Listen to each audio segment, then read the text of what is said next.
Hello, hello, my name is Twinkle Nip in your YouTube channel and Facebook page and choose over it. Yeah, Chona to me look over it. Okay, but you're in here, vision and channel, Kuli looked at Ponza and Pata with a maturity in here, be my pare.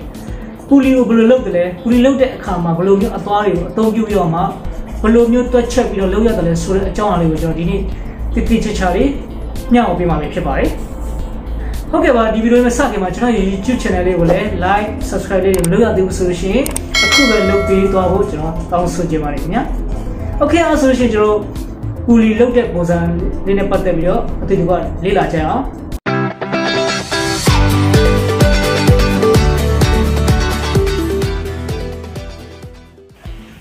Okay, welcome to our solution, Jotima. Tando Shibare, Jodi Tano, a channel, Jonatini, fully Bonza, low Piama Pipare. Not tones and damage or Yozo, Sepoma. The teacher Charlie Bono Yame Did you look at the Tana or Tamano, Tan Jomobuno? That Tama Pipare The Gongo The Gassawin Zazia Gone, the Bully Ponza Muli with Jordini, Nicomono Mario, the teacher Charlie Bono Asa Sonjo in Nero. Chibo Joton Sujimine, but on a solution. I saw some Jimadani, the bully loaded Bozanigo, Nicomo Marine, the teacher Nale Mapipari, Piloshin Kukurai, load them Mapipari Bona. The Gelo, the video in a part of the machine, normally she a solution, Genogo, comment Mapipi, Piloshin Joya, Facebook Mapipi, Laya Piroma, comment Yilu Yare, Mimiano Yavari Bona, Geno. Titimia Ayali, Piamima, Nicomo Pianimo, Bidoma, Pima Pipare. Okay, but could you look at Jaro, the Nicomo Mari, the Tibida Pimerojo, Young Chibare, by John Association, a year in video de Male, the Apopo de Harry Bona, a colon job, Miao Baby da Pipare. I don't know the general Patama. The white logo Roger the a purely short video no the low tap bones and lady go general the gua chichama pipare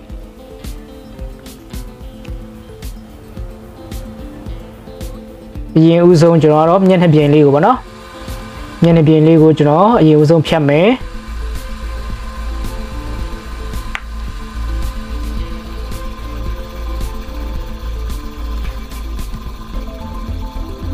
The bully looked at Ponza and Patebiroma, the drawing sheer bono, Pon sweater sheer, and our Jokanani Jama, Joro to chat Kajama, the General, Piameno, Eddie Ponza, a time General could look in a pipare. I use on General the half bono, the wet go General, Pon copy my pipare, and I put the low Melesau, you come on marine, Gibiba.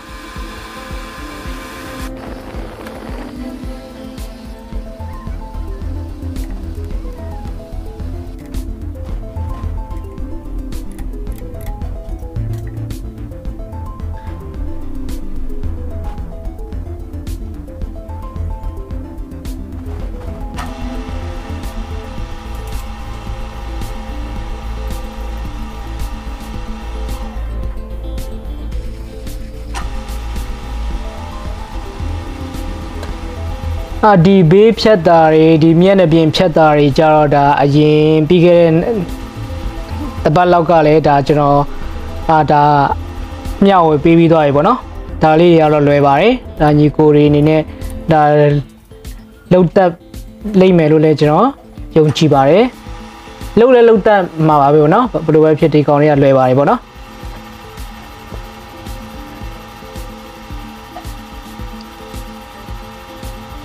The teacher Charlie light looked at light GS solution or Macapao, Luna. The guest was a gone the Twinkle when Nipiali, Nicomo job your Chinaga. The get Nipiano, Jornanga, the gate, Semu Nipia, Tonga, the Nijaroshi, Dipia, Diga, the gay with Tamushila, Maku, Choro near Nanganima solution, Ebono. Damu ဒီနည်းပညာဒီတွင်ခုံနဲ့ပဲအလုပ်လုပ်တာများတယ်စက်ပိုင်းဆိုင်ရာတော်တော်များများကိုဒီတွင်ခုံနည်းပညာနဲ့ပဲအလုပ်လုပ်ကြတာဖြစ်ပါတယ်เนาะကျွန်တော်နိုင်ငံလဲနောက်တစ်ချိန်တကယ်တိုးတက်လာလို့ရှိရင်ဒီပညာရက်ကတကယ်ပဲတန်ဖိုးရှိလာမယ်ဆိုတော့ကျွန်တော်ကတော့အပြည့်အဝယုံကြည်တယ်အဲ့ဒါကြောင့်မို့ညီကောင်မောင်နှမတွေကျွန်တော်အရင်ကပြောသလိုပဲဒီကိုယ့်ရဲ့ပြင်ကိုတတ်ထားတဲ့အရာလေးကိုအထင်မသေးနဲ့ပေါ့နော်တန်ဖိုးထားပါလေ့လာပါတကယ်ပဲလက်တွေ့လို့ရဆိုရှင်လည်းလက်တွေ့လို့ပေါ့နော်ကျွန်တော်တီးတဲ့အရာအားလုံးကိုကျွန်တော်ညီကောင်မောင်နှမတွေကိုဘာတစ်ခုမှတည်ရင်ပါဝါမှာလည်းမဟုတ်ဘူးเนาะအဲ့ဒါကြောင့်လို့ကျွန်တော်တီးသမျှအားလုံးကိုကျွန်တော်စေတနာထားပြီးတော့မှကျွန်တော်ကိုမြန်မာလူမျိုးတွေကိုညီလူငယ်တွေကိုညီကောင်မောင်နှမတွေကိုတီးစေချင်တဲ့စေတနာနဲ့ကျွန်တော်ကတော့ဒါအခါမဲ့မျှဝေပေးတာပဲဖြစ်ပါတယ်ဟုတ်ပြီเนาะအခုကျွန်တော်ပြောတာတော့လေရှည်သွားပြီကျွန်တော်ဒီမှာကြည့်မယ်ဒီကျွန်တော် half လုပ်တဲ့ပုံစံလေးကတော့ဒါပြီးသွားပြီပေါ့နော်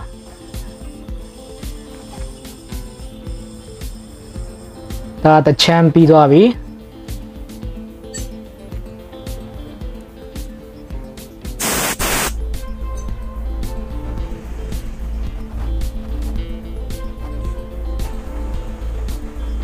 အဲ့ဒါလေးတွေကချောနေရမယ်နော်ကြမ်းလို့မရဘူး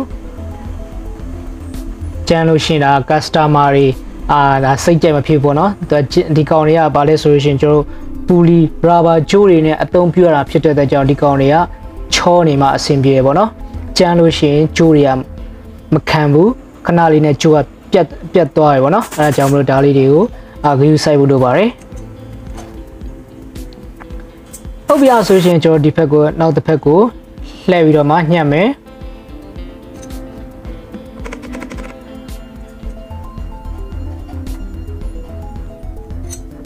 โอเคဆိုရှင်ကျွန်တော်ဆက်ပြီးတော့အတူတူကကြည့်လိုက်ရအောင်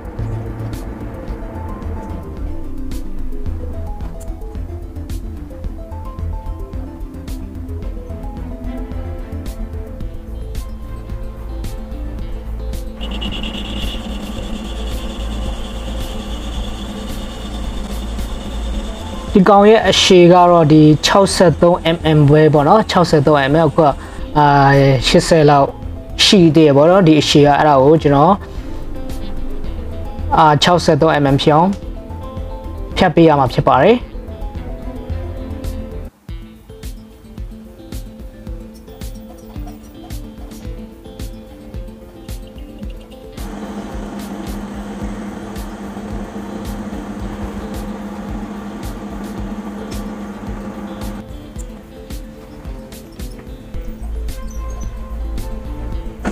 ဟုတ်ပြီကျွန်တော် 63mm ဖြတ်ပြီးသွားပြီဆိုလို့ရှိရင်တော့သူရဲ့ဒီပတ်လည်အလုံးကိုကြားလို့ရှိရင်ကျွန်တော်တို့85mm ဖြစ်အောင်ထပ်ပြီးတော့မှကျွန်တော်ဖြတ်ပေးမှာဖြစ်ပါတယ်ဒီပူလီရဲ့ site က B เนาะ B ကျွန်တော်ပူလီမှာ A Z ရှိတယ် A ရှိတယ် B ရှိတယ် C ရှိတယ်ပေါ့เนาะဒါပုံမှန်ဖြစ်ပါတယ်เนาะ Z ရဲ့ A ရယ် B ရယ် C ရယ်ပေါ့နော်ဒါတော့ပုံမှန်ပူလီ site တွေဖြစ်ပါတယ်ဒီနေ့ကျွန်တော်လုပ်တဲ့ဟာကတော့ B ပေါ့နော် B site ဖြစ်ပါတယ်ကျွန်တော်ဒီမှာဆိုလို့ရှိရင်တော့ကျွန်တော်စက်ရုံကဆိုရှင် SPB လို့သုံးတယ်ပေါ့နော် SPB site ပေါ့နော် SPB 85ပြီးလို့ရှိရင်ဒါသူ့ရဲ့ 85mm သူ့ရဲ့ line ကကြတော့ဒါ3 line ပေါ့နော်ကျွန်တော်အဲ့ဒီပုံစံကိုကျွန်တော်ဒီနေ့လုပ်ပြနေတာဖြစ်ပါတယ်ခဏနေကြလို့ရှိရင်ကျွန်တော် drawing ကြည့်လို့ရှိရင်ပို့ပြီးတော့မှညီကိုမောင်နှမတွေနဲ့သဘောပေါက်လာလိမ့်မယ်နော်မကြတော့ဘူးနော်လာတော့မယ်နော်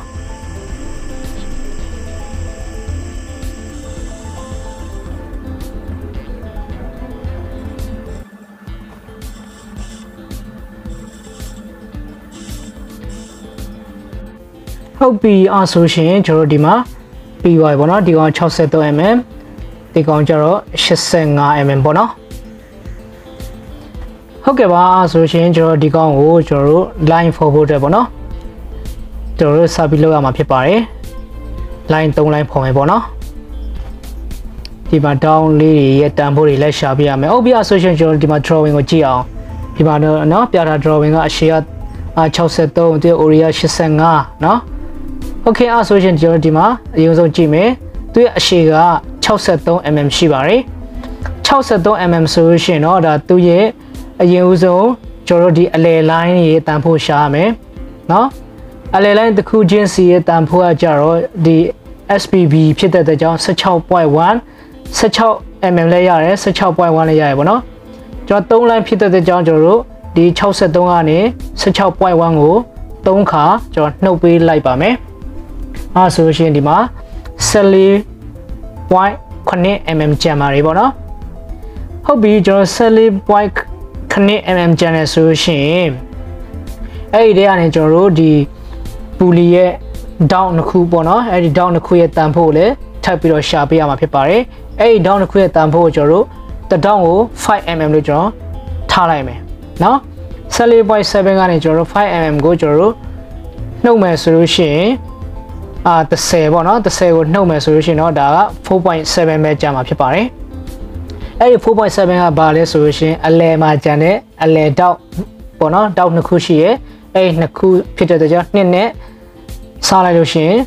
2.35 mm ကျန်ပါတယ်ဟုတ်ကဲ့ဆိုရှင်ကျွန်တော်တို့ရပါပြီဆိုကျွန်တော်လက်တွေ့လုပ်မယ်ဒီအုံဆုံးကျွန်တော်တို့ဒီလုတ်ပြီးသားဘူဒီပေါ်မှာကျွန်တော်မြေဖြူနဲ့ဖြစ်ဖြစ်တခြားပေါ့နော်ဒီမင်းနဲ့ပဲဖြစ်ဖြစ်ဒါအမှတ်ပေးပြီးတော့မှကျွန်တော်တို့ကလေးပါနဲ့ဒါကျွန်တော်တို့အမှတ်ပေးရမှာပေါ့နော်ဟုတ်ပြီဆိုရှင်ကျွန်တော်တို့ဒီကောင်ရဲ့အရှည်က63 mm ရှိရယ်အဲ့ဒါကိုကျွန်တော်တို့စောစောကလိုပဲပြန်ပြီးတော့ခွဲမယ်ပေါ့နော်အရင်ဦးဆုံးကျွန်တော်တို့တောက်နှစ်ခုရဲ့ဒီတန်ဖိုးက 5mm ဖြစ်တဲ့ 5mm ဖြစ်တဲ့အတွက်ကြောင့်အရင်ဦးဆုံးကျွန်တော်တို့ 5mm ဒီမှာမှတ်ပြီးတော့မှကျွန်တော်တို့တောက်နှစ်ခုကိုကျွန်တော်တို့ချစ်မှာဖြစ်ပါတယ်ဒီပုံစံလေးပေါ့နော်ဒီဖက်တစ်ခုပြီးရင်ဒီဖက်တစ်ခုနော်ဟုတ်ပြီဒီနှစ်ခုရဲ့တန်ဖိုးကဘယ်လောက်ဖြစ်သွားပြီလဲဆိုတော့ 30mm เนาะ55เนาะဘယ်ညာဆိုတော့ 30mm ဖြစ်သွားပြီပြီးလို့ရှိရင်ကျွန်တော်နောက်ထပ်အလယ်လိုင်းရဲ့တန်ဖိုးကကျတော့ 16.1 เนาะအဲ့ဒီ 16.1 နဲ့ဒီ down 5mm နဲ့ကျွန်တော်ပေါင်းလိုက်လို့ရှိရင် 21.1 mm ရှိပါတယ်ဒီမှာ 21.1 mm ကိုထားပြီးတော့မှဒီမှာစောရလိုပဲထပ်ပြီးတော့ချစ်ပါမယ်ဘယ်ညာပေါ့เนาะနှစ်ခုလုံးချစ်မယ်ဟုတ်ပြီကျွန်တော်တို့ဒီမှာရပါဆိုရှင်နောက်ထပ်အလဲတောင်းလေးရဲ့တန်ဖိုးကကြတော့ 2.35 เนาะ 2.35 နဲ့စောစောက 21.1 နဲ့ကျွန်တော်တို့ထပ်ပြီးတော့ဒီမှာကလီပါနဲ့ကျွန်တော်တို့ပေါင်းပေးမယ်ပေါ့နော်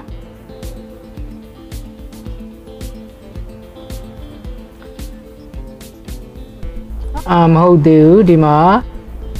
23.45 ဖြစ်မယ်เนาะ 23.4 ပြီးလို့ရှိရင်အလယ်လောက်ကိုเนาะ 23.45 เนาะ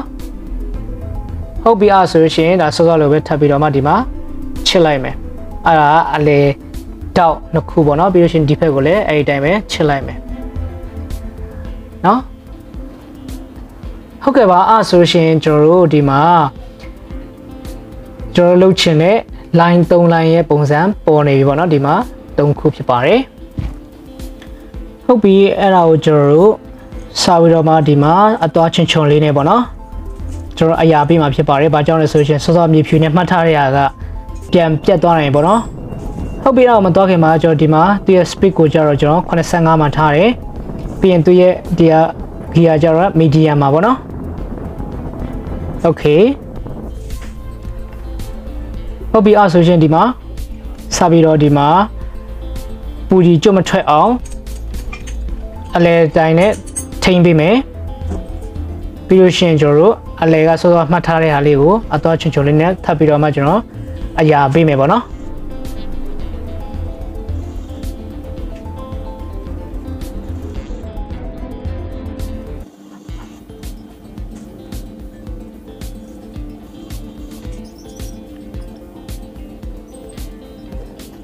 ဟ ဟုတ်ကဲ့ပါကျွန်တော်တို့အရာပေးပြီးသွားပြီဆိုလို့ရှိရင်တော့ကျွန်တော်တို့စာပြီးတော့မှဒီမှာတောက်မှာပြပေးထားတဲ့ဒီဝေပုံစံအသွားနဲ့ကျွန်တော်တို့အထီယူပြီးတော့မှစာပြီးတော့ကျွန်တော် line 4တော့မှာဖြစ်ပါတယ်ဒီဝေပုံစံအသွားကသူ့ရဲ့အဆောင်က38 degree ရှိပါတယ်ဒါပူလီရဲ့အဆောင်ပုံမှန်ကတော့ဒါ38 degree ပေါ့နော်ကျွန်တော်ပူလီက4မျိုးကျွန်တော်ပြောပါမယ် Z ရှိတယ် A ရှိတယ် B ရှိတယ် C ရှိတယ်ပေါ့နော်အဲ့ဒီပူလီတွေအားလုံးရဲ့ဒီအဆောင်က38 degree ရှိပါတယ်ပေါ့နော်ဟုတ်ကဲ့ပါအဲ့ဒီအဆောင်ကိုလုပ်တဲ့အခါမှာလဲကျွန်တော်လက်နဲ့ပဲဒါလှည့်ရတယ်ပေါ့နော်လက်နဲ့ပဲဒါတွန်းရတယ်နောက်ဆုပ်ရတယ်ပေါ့နော်ကျွန်တော်ဆက်နဲ့ auto လှုပ်လို့မရပါဘူးဆက်နဲ့ auto လှုပ်လို့ရှိရင်ဒါကလုံးဝအဆင်မပြေဘူးပေါ့နော်လှုပ်လို့လည်းမရပါဘူးပေါ့နော်အဲ့ဒါကြောင့်ကျွန်တော်လက်နဲ့ပဲလှည့်ရတာဖြစ်ပါတယ်ပြောရှင်ကျွန်တော်အထက်ကိုနှစ်တဲ့အခါမှာလဲဖြည်းဖြည်းချင်းပဲပေါ့နော်နည်းနည်းချင်းစီပဲနှိမ့်ရတာဖြစ်ပါတယ် 2mm ပေါ့အလွန်ဆုံးအဲ့ဒီထက်ပိုပြီးတော့မှလှုပ်လို့မရပါဘူး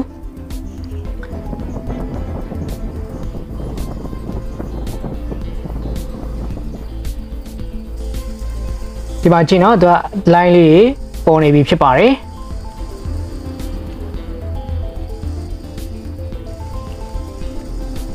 အရင်စိတ်ဝင်စားစရာကောင်းတယ်เนาะဒီကျွန်တော်တို့ဒီတွင်ခုံနည်းပညာကလေကျွန်တော်တို့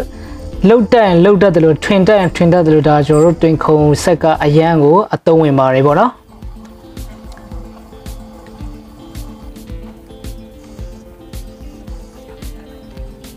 ဒီလိုပုံစံမျိုးပါပဲပေါ့နော်တလိုင်းပြီးတလိုင်းတလက်ဒီတစ်ခုပြီးရင်တစ်ခုဒီပုံစံပဲလှုပ်တာဖြစ်ပါတယ်ဒါသူရဲ့ line က 16.1 mm ကိုကျွန်တော်လှုပ်တာဖြစ်ပါတယ်တချို့ကကြလို့ရှိရင်16 mm လှုပ်တယ်ပေါ့နော်ဒါပေမဲ့ကျွန်တော်ကတော့ဒီကျွန်တော် site မှာရှိတဲ့ဒီပူလီတွေရဲ့ site က 16.1 ပုံမှန်လှုပ်နေကြဖြစ်တဲ့အတွက်ကြောင့်ကျွန်တော် 16.1 mm ကိုကျွန်တော်လှုပ်တာဖြစ်ပါတယ်ဟုတ်ပြီဒီမှာလည်းဒုတိယ line လည်းပထမ line လိုပဲကျွန်တော်လှုပ်တာဖြစ်ပါတယ်တတိယ line လည်းဒီပုံစံပဲလှုပ်ရမှာဖြစ်ပါတယ်ပေါ့နော်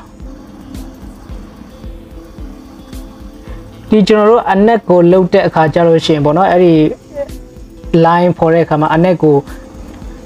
ထဲတဲ့ဟာကျတော့ဒီအပြင်က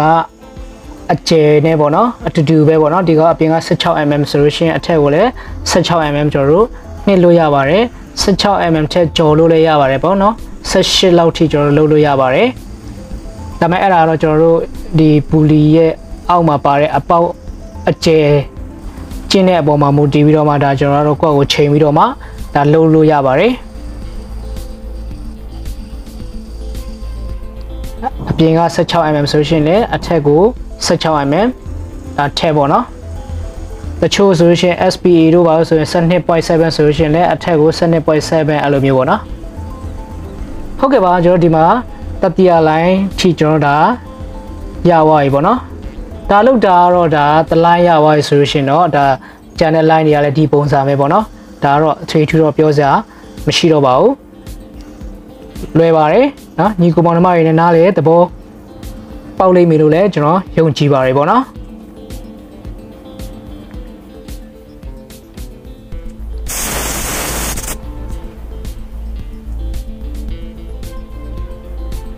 ဟုတ်ကဲ့ပါအားဆိုရှင်တော့ဒါပြီးသွားပါပြီနော်နည်းနည်းလေးစောင်းသိမ့်ဖို့ပဲကြံတော့တယ်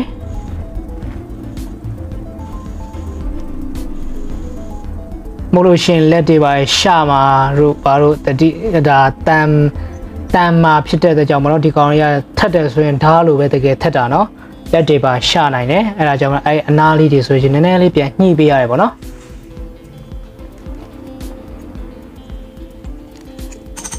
โอเคအားဆိုလို့ရှိရင်ကျွန်တော်ဒါပူလီလုပ်တဲ့ပုံစံဒါပြီးသွားပြီပေါ့နော်သူရဲ့ဒီဂျား line တွေကလည်းညီနေဖို့လိုပါတယ်အကုန်လုံး 16.1 ဆို 16.1 ဖြစ်နေဖို့လိုတယ်ပေါ့နော်ဟုတ်ကဲ့ပါအားဆိုရှင်ဒါကเนาะ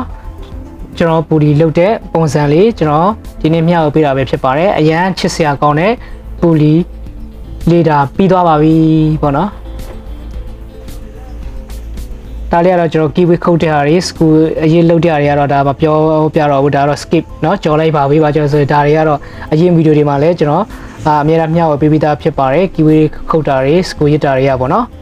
နောက်ဆုံးကြတော့ဒါလေးကတော့ဒါ save မှုတ်ပြီးသားဖြစ်ပါတယ်ဒါကတော့ pully လုပ်တဲ့ပုံစံဖြစ်ပါတယ်ခင်ဗျာဟုတ်ကဲ့ပါခင်ဗျာကျွန်တော်ဗီဒီယိုလေးကတော့ဒီနေ့ဒီလောက်ပါပဲခင်ဗျာဒီနေ့မှာကျွန်တော်မျှဝေပေးသွားတဲ့အကြောင်းအရာလေးကတော့ pully လုပ်တဲ့ပုံစံနဲ့ပတ်သက်ပြီးတော့မှကျွန်တော်ဒီနေ့မျှဝေပေးသွားတာပဲဖြစ်ပါတယ်ဒီဗီဒီယိုလေးကမိတ်ဆွေများတဲ့အခုအကျိုးရှိရဆိုလို့ရှိရင်တော့ကျွန်တော်ရဲ့ YouTube channel လေးကို subscribe လေးလုပ်ပေးမမေ့ပါနဲ့နောက်နေ့ညမှာလည်းဒီလိုမျိုးသင်ခုန်နည်းပြန်နဲ့ပတ်သက်ပြီးတော့မှနောက်ထပ်ဗီဒီယိုလေးတွေအများကြီးတင်ဖို့ရှိပါသေးတယ်ဒါကြောင့်မလို့ကျွန်တော်ရဲ့ YouTube channel လေးကိုလည်းဆက်လက်ပြီးစောင့်မျှော်ပေးပါ